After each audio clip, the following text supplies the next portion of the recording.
अब जरा दो परिस्थितियों की कल्पना कीजिए कि मान लीजिए कि भारत खुलकर रूस का साथ देता, तो अभी जो हमने न्यूट्रल पोजीशन ली है, रूस जाकर जो प्रधानमंत्री ने बोला कि ये युद्ध का नहीं बुद्ध का समय है, ये वो नहीं बोल पाते। उसकी दुनिया भर में उसको नोट किया गया, उसकी प्रशंसा की गई, और खुलकर साथ आ जाते तो क्या रूस से रूस की मदद होती या रूस का नुकसान होता? इस सवाल का जवाब खोजे बिना इस नतीजे पर नहीं पहुंच सकते कि हमने खुलकर साथ नहीं दिया तो उसका क्या परिणाम हुआ।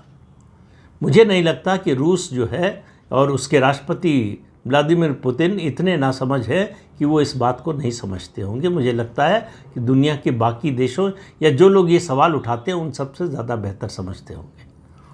कल्पना कीजिए कि भारत रूस के साथ खुलकर आ गया होता, तो आपको मालूम है रूस पर अमेरिका और यूरोप ने बहुत सारे सैंक्शंस लगा रखे हैं।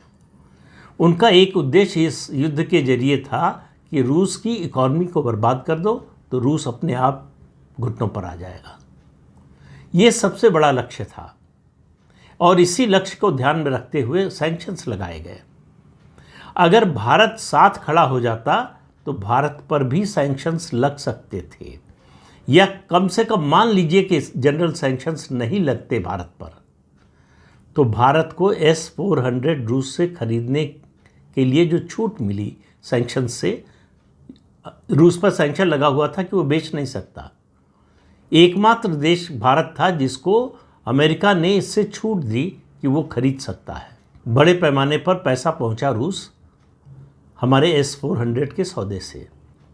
दूसरा, उससे बड़ी बात, रूस से हमने कच्चा तेल खरीदा, क्योंकि हम मित्र हैं तो हमें रूस की मदद करनी थी, उसकी अर्थव्यवस्था टूटने न पाए इसमें मददगार बनना था। तो सस्ते दर पर रूस से कच्चा तेल खरीदा हमने, और ये तभी संभव हो पाया जब हम खुलकर रूस के साथ नहीं थे। अगर खुलकर रूस के साथ होते तो अमेरिका अगर हमारे ऊपर जनरल सैंक्शंस न लगाता तो भी रूस से तेल खरीदने पर तो सैंक्शन लगा ही देता, जो बाकी देशों के साथ किया। केवल भारत और चीन ऐसे हैं दो देश जिन्होंने रूस से उसके संकट के समय से तेल खरीदना शुरू किया। उससे पहले भी खरीद रहे थे, हमने खरीदना जो है रूस से तेल की खरीद कई गुना बढ़ा दिए, और हमें सस्ता मिल रहा था। तो हमारा क्या फ़ायदा हुआ?